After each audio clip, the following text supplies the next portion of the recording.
Hi, I'm waiting for you in the comments. Let's chat.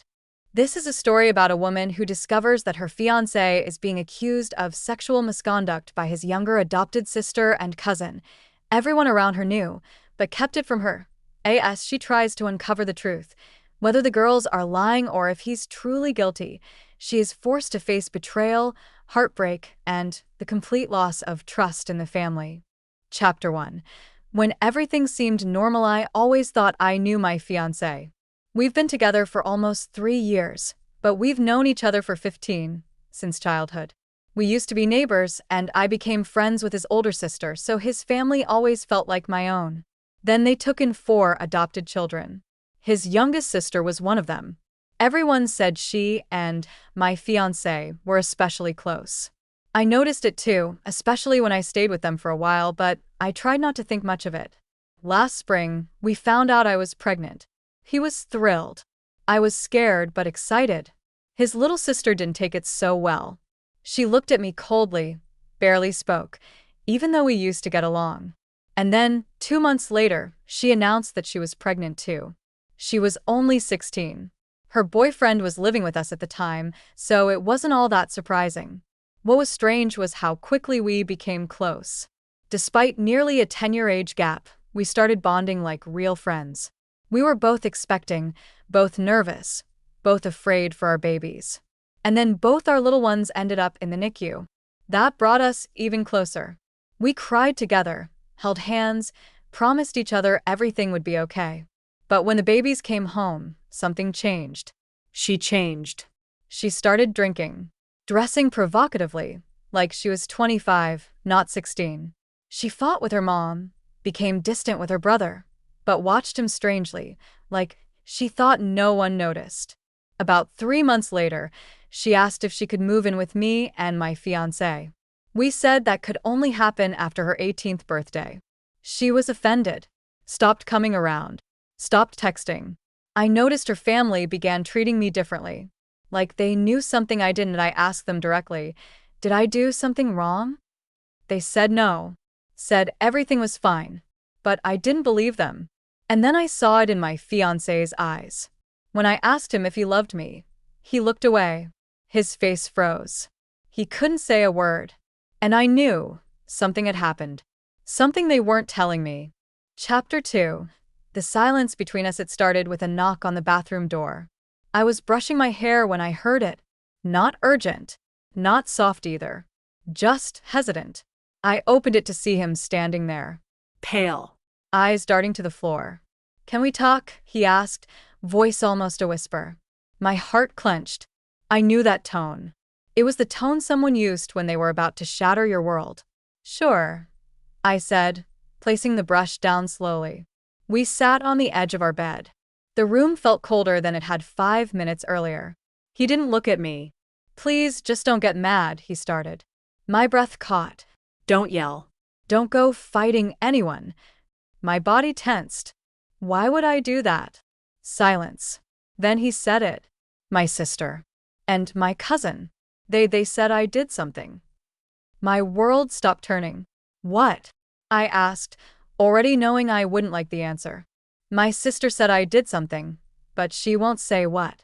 And my cousin said I sent her a picture on Snapchat." My mouth was dry. My fingers froze on the hem of my shirt. "A picture?" I echoed. He nodded, finally meeting my eyes. "I don't have Snapchat. I've never had her number. I don't even talk to her. But she said I sent her a dick pic." The room spun. My chest rose and fell with shallow breaths. "And your sister?" He looked away again. "She refuses to say what exactly I did. Just said I did something. And then left the house 2 weeks ago to live with her biological siblings." "Why now?" I asked. "I don't know," he said.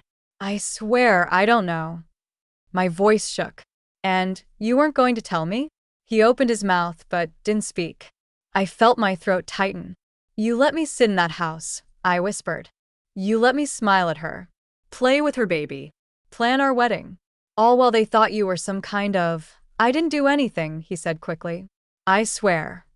I stood up, my legs shaky. "Your family knew?" He nodded. "My mom.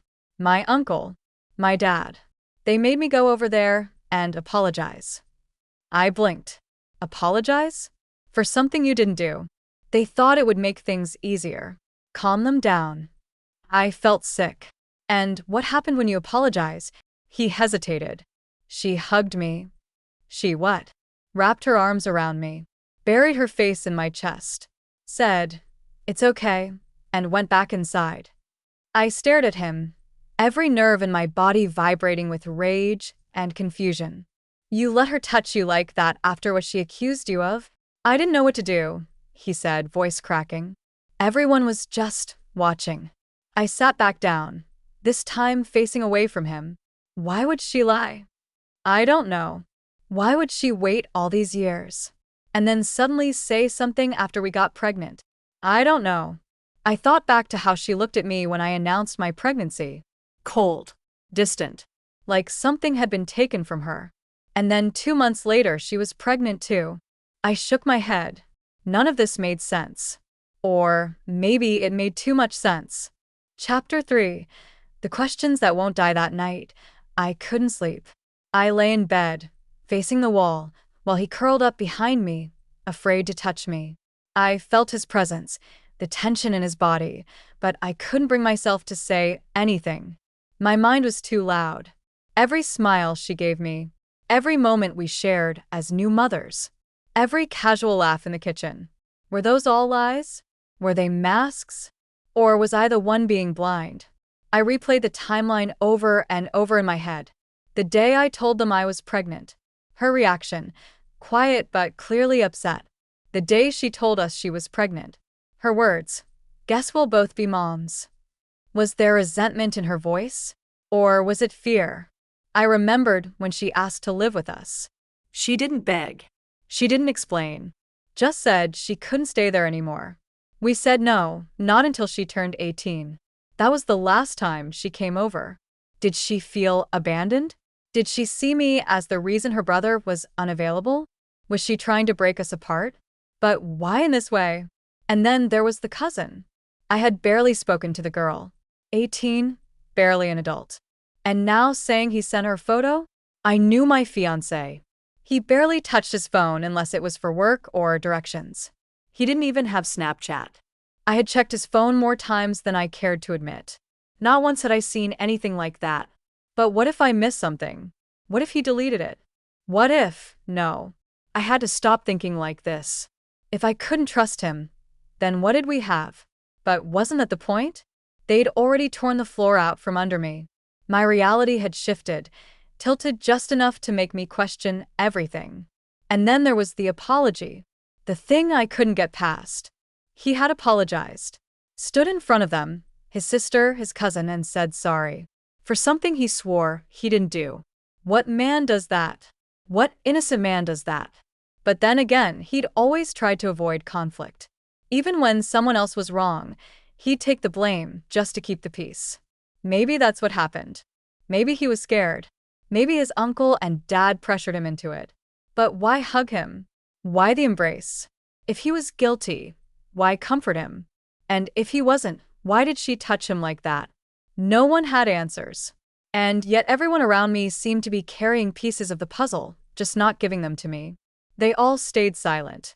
Even his mother, who had always treated me like a daughter. Why didn't she warn me? Why didn't anyone tell me?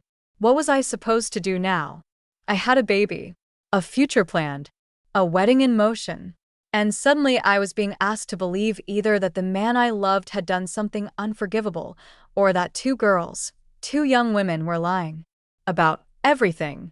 And not just lying, manipulating, destroying, using the most horrifying accusation a person could make. For what? Attention? Revenge? Jealousy? I didn't know. I didn't know anything anymore. Chapter 4. The visit 2 days after the confession, I drove back to their house. Alone. I didn't tell him where I was going. I needed answers, and I knew I wouldn't get them with him standing beside me, holding my hand, watching every word. I pulled into the driveway like I had 100 times before. The place looked the same, but it didn't feel the same. The air was heavy with something invisible but present. I knocked on the door. His mother opened it. Her face fell when she saw me. "You shouldn't be here," she said quietly. "I need to talk," I replied. She hesitated, then stepped aside. The house was quieter than usual. Too quiet. No kids running around.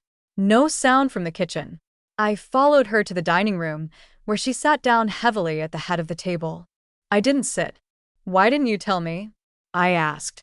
She sighed. "Because we didn't know what was real." "That's not good enough." "We didn't want to ruin your family," she whispered.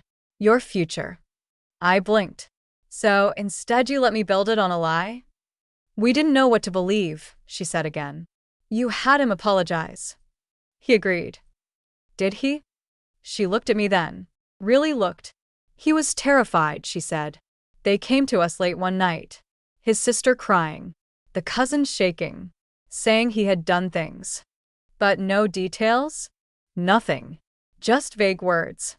But it was enough to scare everyone." I crossed my arms. "So instead of investigating, you told him to apologize?" His uncle and father thought it was the safest thing. That if he showed remorse, maybe they'd stop. I shook my head in disbelief. "Do you believe he did it?" She looked down at her hands. "No, then why let this continue?" "Because sometimes truth doesn't matter. Just the appearance of guilt." That hit me hard.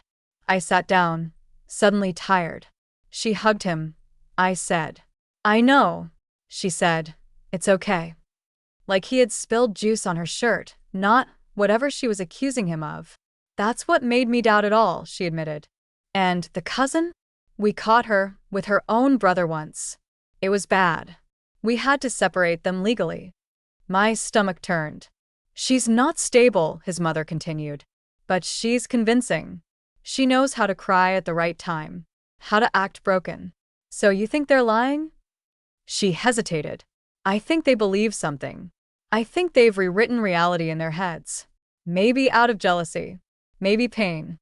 Maybe trauma. But I don't believe he did what they say." "Then why is no one protecting him?" She looked at me. "Because everyone's afraid of being wrong." I drove home in silence. Her words echoed inside my head. Because everyone's afraid of being wrong, it was true. The fear of defending the wrong person. Of standing by someone and finding out later that you were blind. But wasn't there also danger in doing nothing? In letting lies fester? My fiancé was many things. Quiet. Stubborn. Sometimes emotionally withdrawn. But I had never, not once, seen anything predatory in him. I trusted him. Didn't I? Chapter 5. The conversation we couldn't avoid. I didn't speak to him that evening. I came home, went straight to the nursery, and sat beside our sleeping baby. I watched our child's chest rise and fall, slowly, peacefully. The only peace left in my world. He came in a little after midnight. I heard the door creak. He didn't say anything. Just stood there in the doorway like he was afraid to come closer. "Where were you?" he finally asked, voice low. "You already know." "You went to my mom's." I nodded, still not looking at him. "Why?" "Because no one else is telling me the truth." He moved a little closer. "And what did she say?" "That she doesn't think you did it. But she's still letting everyone treat you like you did." He sat down across from me, knees bent, arms on his thighs. "She's scared," he said. "They all are." "Of what?" "Of losing everything." I looked at him then. "You already are." His face fell. "Why didn't you tell me sooner?" "Because I didn't want to lose you. And now I don't know what I have left." I hated seeing him like that. But I hated this whole situation more. "You let her accuse you, and still let her hug you," I said. "I can't stop seeing that in my head." "I didn't want to touch her," he said quickly. "She just did it." I froze. "But why would she touch you like that?" He shook his head. "I wish I knew." "And the cousin?" "I haven't talked to her in months. I've never had her number. I never added her on anything. I swear on our baby." I searched his face for lies. I didn't see any. Just fear. And sadness. And something else, exhaustion. "You apologized," I whispered. "They told me it was the only way this would go away. I didn't want to do it." But you did. Because they said if I didn't, they'd go to the police. My blood turned cold. So you lied. To protect yourself. I didn't admit anything specific. I just said I was sorry for making them uncomfortable. I stared at him. This was too much. Too tangled. Too painful. Do you still want to marry me? I asked. He looked stunned. Yes, of course. You're the only thing that feels real to me right now. Then be honest. Tell me everything. From the beginning. Don't leave out a single thing. He took a long breath and started talking about the tension with his sister, about how she had started dressing differently, saying strange things to him in private, about how she once tried to sit on his lap when no one was around, how he pushed her away, told her it was inappropriate, how she cried, and then didn't talk to him for a week, and how, suddenly, the accusations came. My body tensed with every word. Why didn't you tell me any of this? Because I didn't want to put that in your head. I didn't want you to think something was wrong in my family. But something was wrong. He nodded slowly. And I think she wanted to break us up. Why? He didn't answer. But I knew. I'd seen the way she looked at him. The way she looked at me when I was pregnant. The way she suddenly changed after we said she couldn't move in. It wasn't just about being unwanted. It was jealousy. Possessiveness. Something darker. I stood up and walked to the window. Outside, everything looked normal. But nothing was normal anymore. Chapter 6. Doubt in every corner. The next few days were a blur.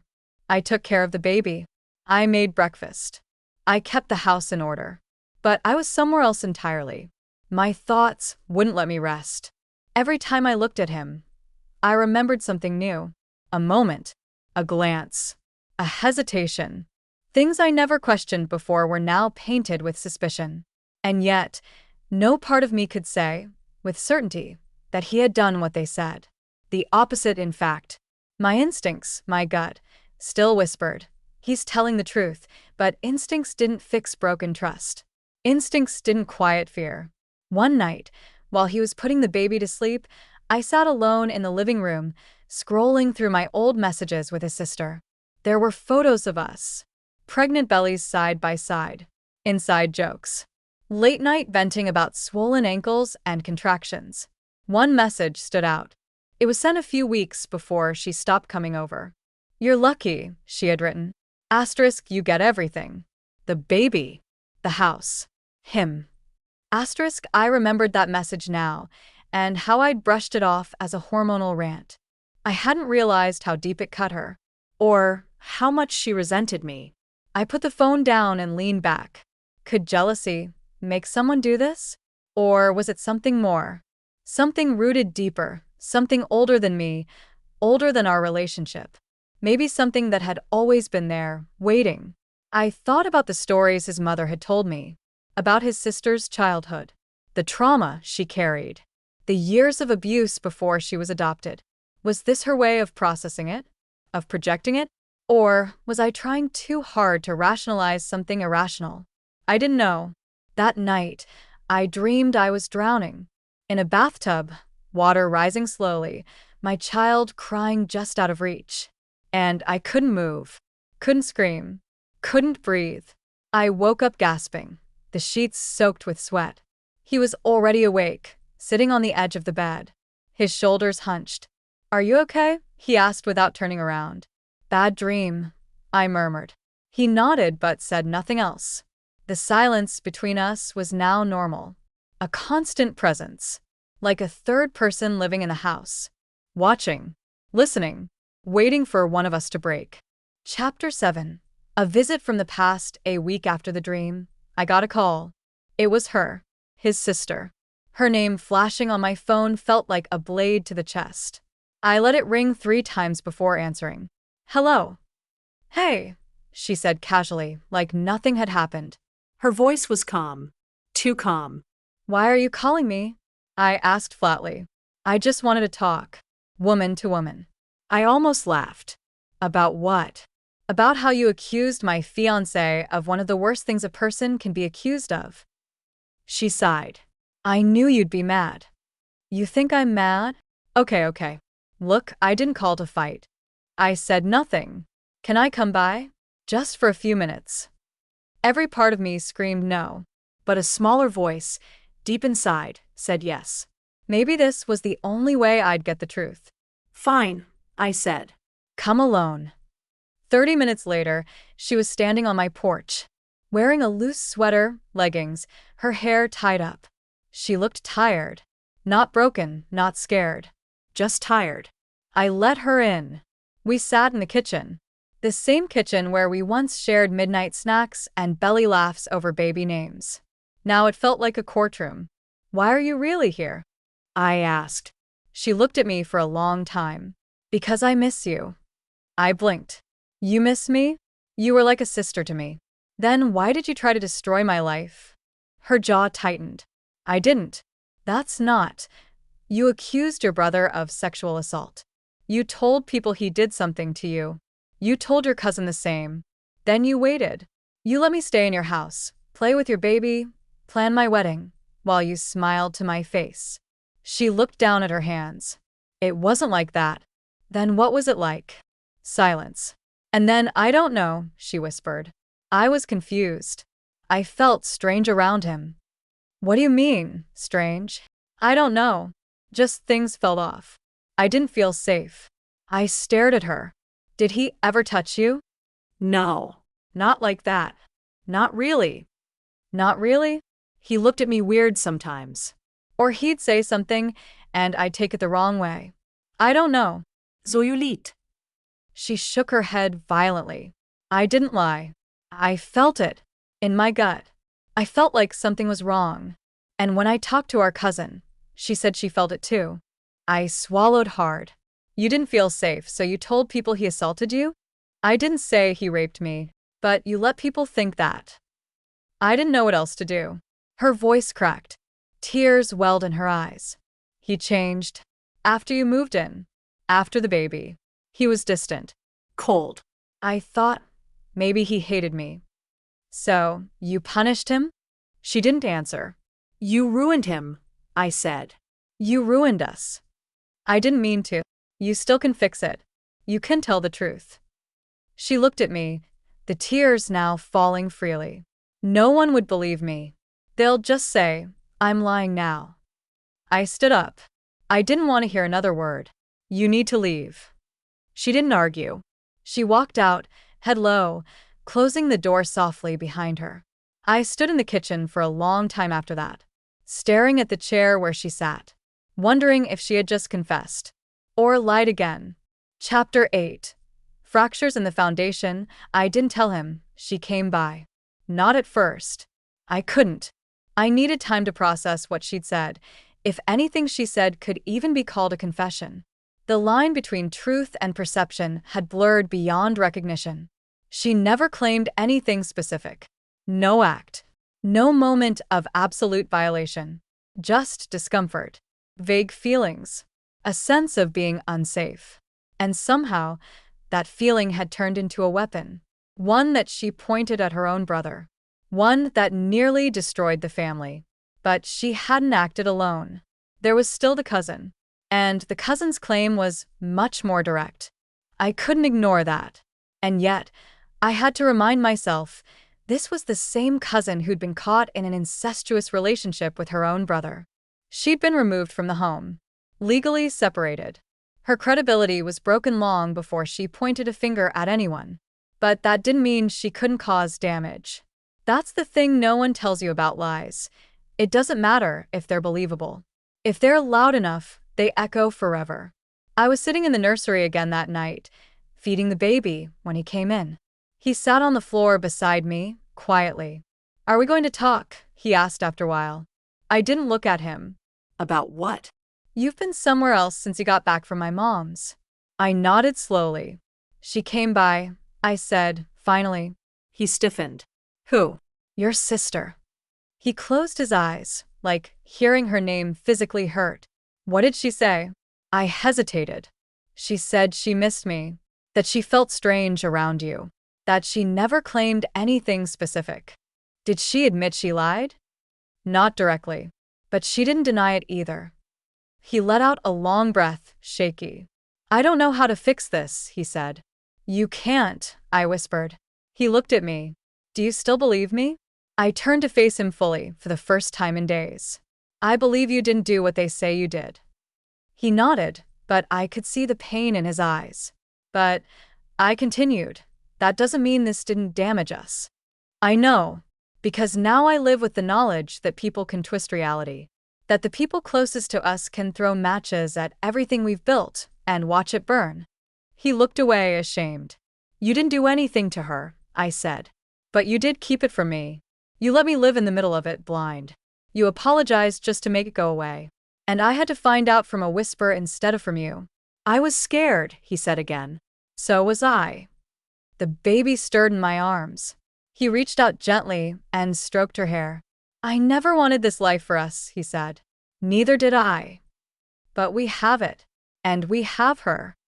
I looked down at our child. So small. So innocent. So unaware of the chaos just beyond her bedroom door. We can't get married right now, I said. He didn't argue.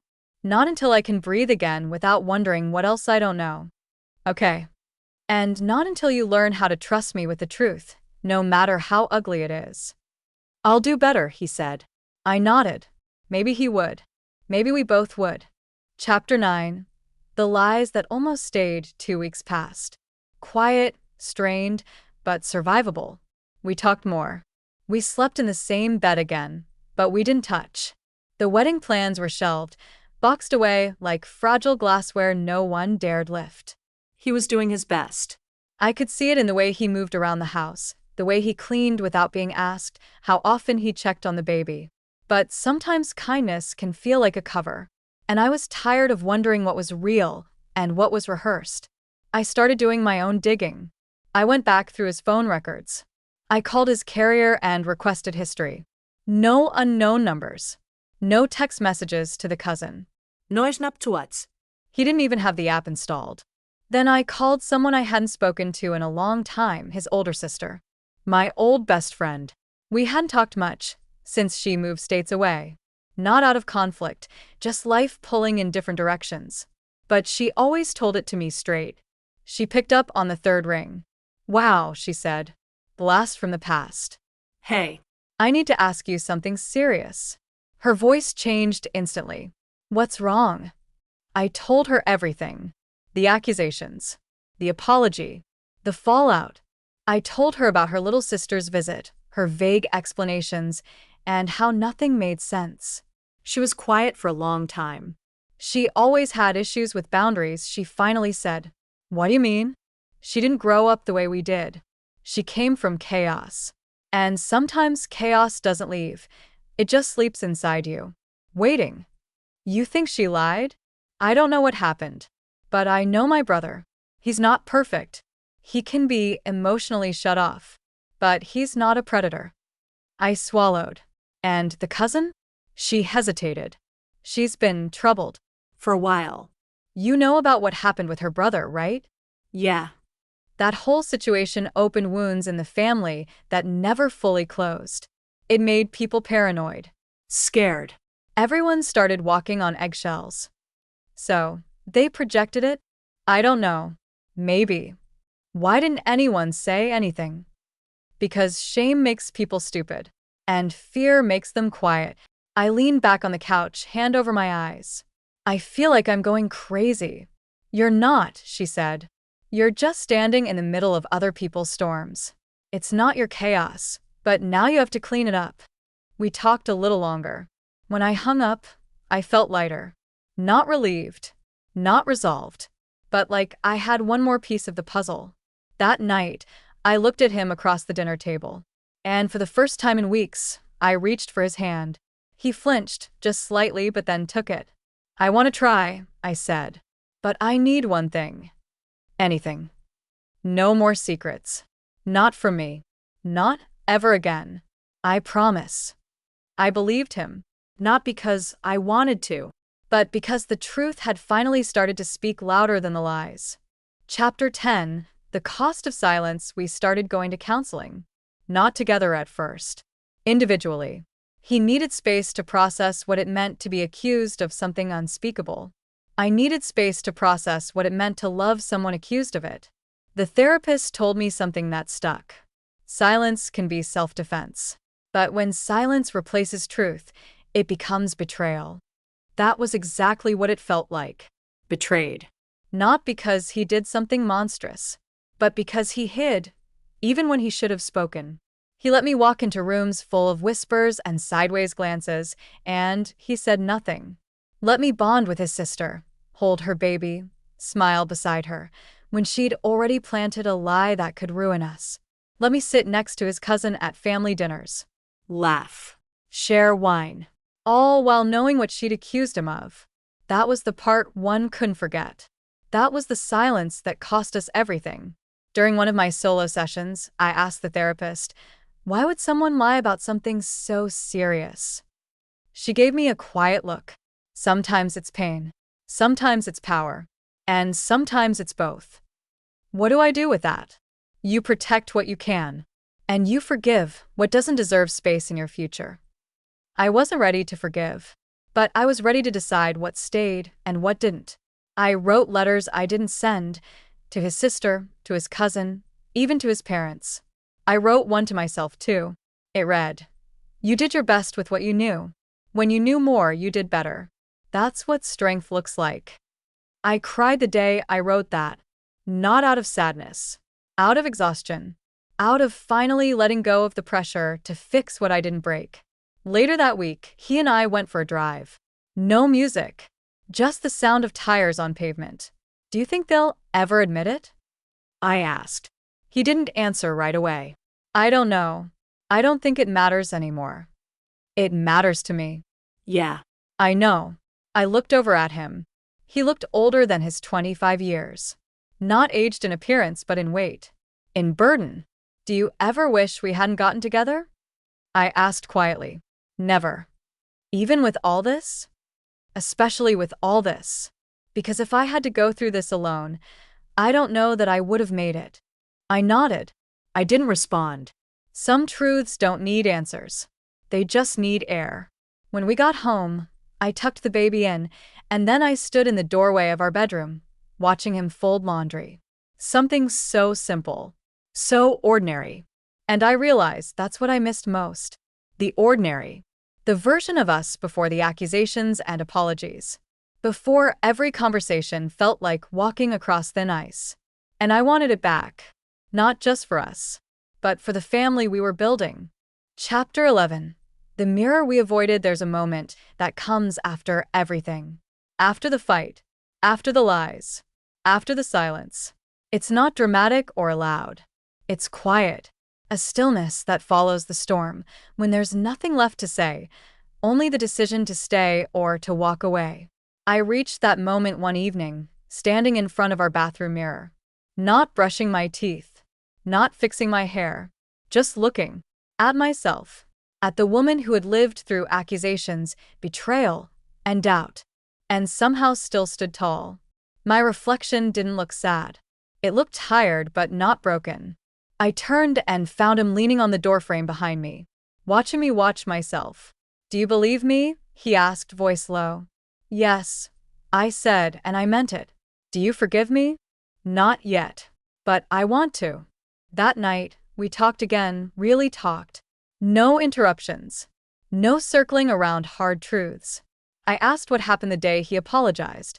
He admitted he didn't want to, but his uncle and grandfather pressured him. Told him it would be easier to just say sorry and let it go. I asked why he didn't tell me sooner. "Because I didn't want to lose you," he said. "But you did," I replied. "Not completely. But part of me did walk away when you stayed quiet." He nodded. "I know. If we're going to survive this," I told him, "we need honesty. Even when it's ugly. Even when it hurts." "You have it," he said. "From here on." I gave him a long look. "I'll hold you to that." The next day, I called his sister. She answered after 2 rings. Her voice was flat, defensive. "Why are you calling me?" "Because we need to talk." "I don't owe you anything." No. "But you owe yourself the truth." Silence. Then she sighed. What do you want? I want to know why you said what you said. I didn't say anything. I just said something happened. Then what happened? She didn't answer. You hugged him, I said. You put your face in his chest and said it was okay. If something really happened, how could you do that? You don't understand, she snapped. Then help me understand. More silence. Then finally, I didn't think anyone would take it that far. I felt the chill crawl down my arms. So it wasn't true. It wasn't false. I wanted him to feel scared. Just for once. You wanted power. She didn't answer. You wanted to control the room. Because you lost control of your own life. Maybe, she whispered. You could have ruined him, I said. You almost did. I'm sorry. It sounded like a child's voice. Hollow. Weak. Too late. I don't need your apology, I told her. But I needed to hear the truth. And now I have it. I hung up. I never spoke to her again. That night, I told him everything. He didn't cry. He just stared ahead like someone who had been holding their breath for too long and finally remembered how to exhale. Thank you, he said. I shook my head. Don't thank me. We both lost something here. But we still have a chance to build something better. He took my hand. And for the first time in months, it didn't feel heavy. It felt real. Chapter 12, What We Chose to Keep Healing Isn't Romantic. It's not wrapped in warm light or poetic monologues. It's waking up and choosing not to give up. It's standing in the same kitchen where everything fell apart and deciding to make coffee anyway. It's not pretending nothing happened. It's accepting that it did and still showing up the next day. That's what we did. We showed up. For ourselves. For our baby. For each other. It wasn't always graceful. Some days, we argued over little things, laundry, bottles, bills. But every time it got hard, we reminded ourselves, we're still here. I set boundaries. With his family. With his sister, who I told never to come near me or my child again. She never did. Her story eventually unraveled. Slowly. Quietly. No big courtroom drama. Just whispers turning into silence. People stopped talking about it. Moved on. But we didn't forget. His cousin never followed through either. She avoided us, stayed distant, and we let her. Trust once shattered never returns the same. But we rebuilt what we could. Brick by brick. Hard conversations. Therapy. Date nights when we could manage. Sitting on the floor feeding the baby together. We learned how to laugh again. He told me things he never had before, about his childhood, about his fears, about the pressure he felt to be strong all the time. And I told him mine. The way I carried everyone's emotions but hid my own. The way I felt invisible whenever people dismissed my instincts. We learned each other again, not as lovers but as people. And then as lovers again. Our wedding got pushed. Not canceled. Just postponed. We wanted to walk into it with clarity. With honesty, with full awareness of what we had been through and who we were now. The man I almost left? He became the man I now respect more than ever. Not because he was perfect, but because when everything threatened to crush us, he stayed. And he listened. And he fought for the truth, even when it hurt. And me? I became someone stronger than I ever thought possible. Not because I stood by him, but because I stood by myself first. I didn't stay out of loyalty or fear. I stayed because I looked in the mirror and chose me. And choosing me didn't mean leaving, it meant choosing what gave me peace. And surprisingly, that was him. Chapter 13. The things we no longer say out loud. Some truths are too heavy to carry every day. So we don't. We fold them into silence, tuck them into corners of our minds, and carry on. That's what healing does. It doesn't erase memory. It simply teaches us which memories to revisit and which to leave locked away. There are things we no longer say out loud. Not because we've forgotten, but because we've learned that not everything needs to be named over and over to be real. Like the way he flinches when his phone buzzes late at night. Or how I instinctively check the front door twice, especially when I know she's in town. We don't talk about it, but we know. He never mentions the day he sat across from his uncle and father, being told to apologize for something he swore he didn't do. He doesn't need to. I saw it in his eyes the night he told me. That shame. That violation of dignity. That betrayal by people who should have protected him. I don't ask him to relive it. And he doesn't ask me why I couldn't look at our baby without crying for weeks afterward. Because he knows. Knows that I kept seeing our daughter's future flicker, thinking, what if someone ever says this about her? What if no one believes her? Or worse, what if she lies like his sister did? We don't say these things out loud, but they live in the way we parent, in the way we hold our child a little longer when she fusses, in the way we teach her to speak her truth, but also to respect the weight of her words. Our silence isn't avoidance, it's reverence. For the chaos we walked through, For the parts of us that still ache. for the love we saved. Sometimes we'll be lying in bed, and he'll reach for my hand, like he used to before everything happened. He won't say anything, Neither will I. but the space between our fingers will hum with understanding. We made it, but we're not the same. Chapter 14. A house not haunted. The day we moved, the air felt different. Lighter. Not because the past had disappeared, but because we finally stopped living in the middle of it. We left behind the house, where silence echoed louder than any fight. The kitchen where I once stood shaking, trying to make sense of betrayal. The nursery where I cried alone at night while he slept in the other room. We packed it all up, every memory, good and bad, and started over.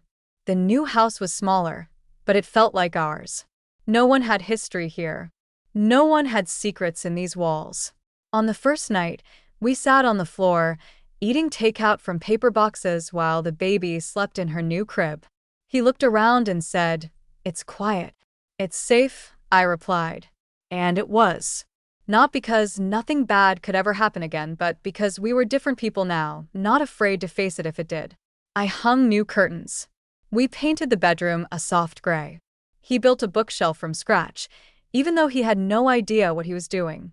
"This is going to be crooked," he said halfway through. "I don't care," I told him. "I just want it to be ours." That bookshelf still leans a little to the left. And I still love it, because it reminds me that not everything has to be perfect to be valuable. Our new home didn't just hold our things, it held our boundaries. No one expected visitors. No one announced family drop-ins. We chose who came in. We chose who stayed. And more importantly, we chose each other again. Not blindly. Not because we had to. Because we wanted to.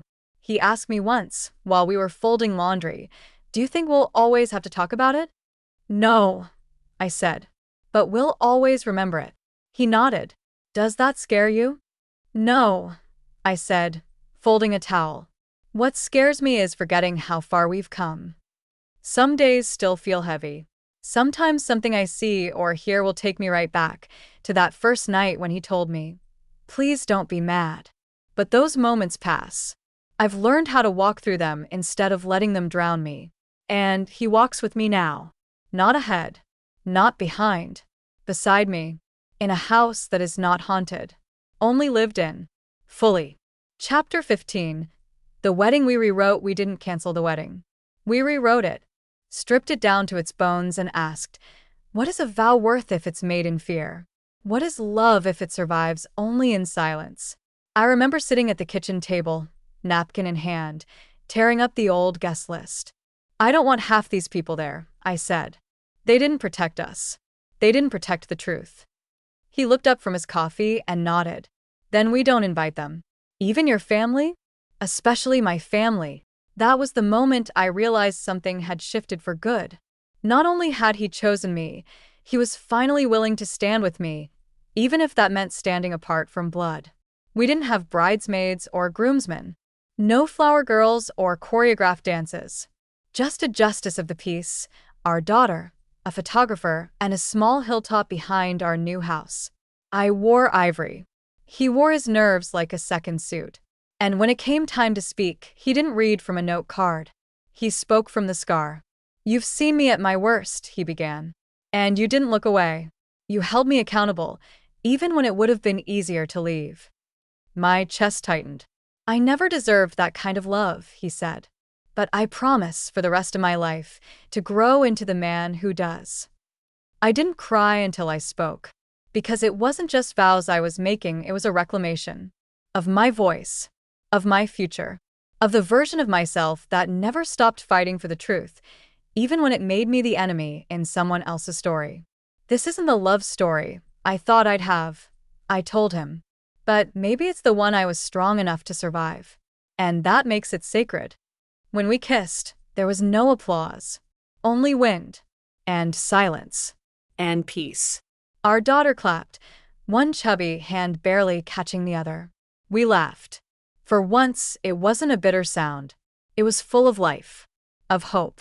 Afterward, we walked barefoot through the grass, hand in hand, no music playing. Just two people who had seen too much of life too soon, still willing to believe in joy anyway. Chapter 16. What I told my daughter one evening, long after the dust had settled and the world had stopped watching us. I sat on the edge of our daughter's bed. The glow from her nightlight cast soft patterns on the wall, little stars and moons dancing as if nothing bad had ever touched our lives. She was only too young to ask hard questions, too young to understand the weight of truth.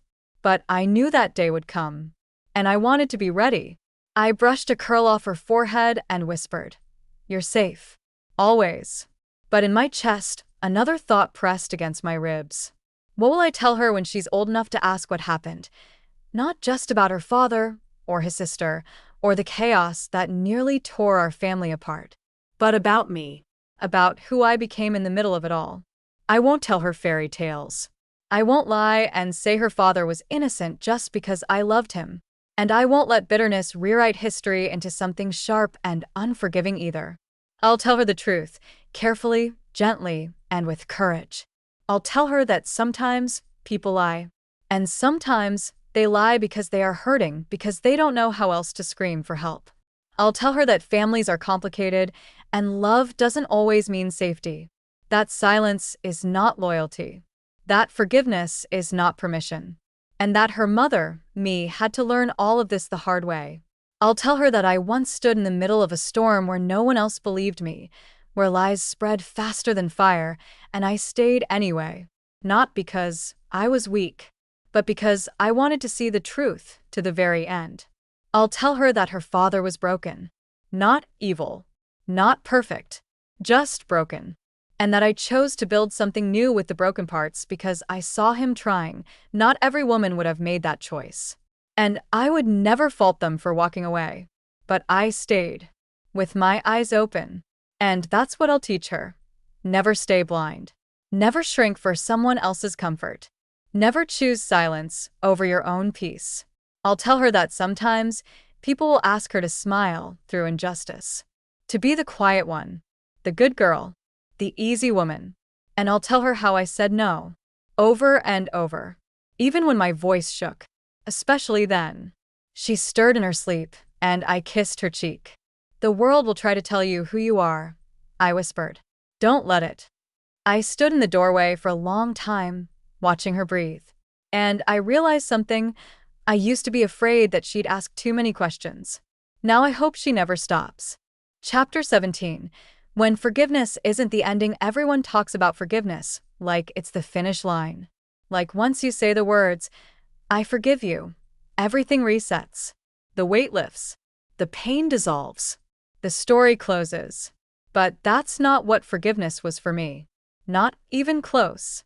Forgiveness wasn't an ending. It was a door I walked through, barefoot and bleeding, into a future I wasn't sure I wanted. I didn't forgive because he deserved it. I forgave because I was drowning in the anger, and I wanted to breathe. There's this lie that people tell women like me, the strong ones, the survivors, the ones who stay, that we must forgive in silence. That we must keep the peace for the sake of love. That choosing to stay means we lose our right to grieve. I believed that lie for a while. I stopped talking about what happened. I smiled through the questions. I let people think we had moved on. But inside, I was still breaking. Because here's the truth I wasn't ready to admit, even to myself. You can forgive someone and still feel hurt. You can forgive and still walk away. You can forgive and still never speak to them again. Forgiveness isn't about them. It's about you. And for me, forgiveness didn't mean everything was okay. It just meant I was choosing not to carry their damage in my chest anymore. I had to set boundaries, not because I hated them, but because I loved myself. His sister? I don't speak to her anymore. His cousin? Blocked. His family? We keep our distance. It's not revenge. It's not punishment. It's protection. I don't owe anyone access to my peace just because they share DNA with someone I love. Forgiveness is not reconciliation. And reconciliation is not required for healing. Some wounds don't close with time. They close with distance. It took me a long time to learn that.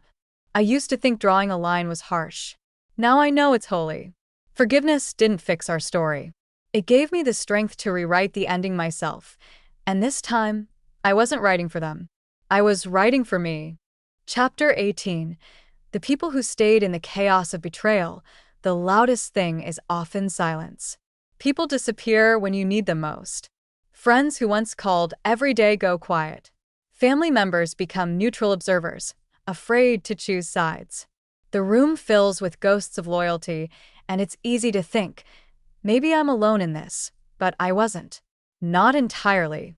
Because for every person who drifted, someone else stayed. And those are the people who saved me. They didn't always know the right words. They didn't rush to defend or condemn. They didn't ask for details I wasn't ready to share. They simply showed up. A friend who sat with me on the porch at midnight while I cried without saying a word. My coworker who brought me coffee and didn't ask questions, just listened.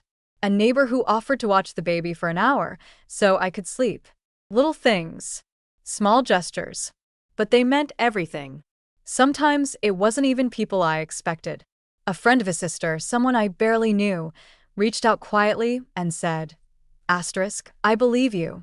I never trusted her story. It stunned me.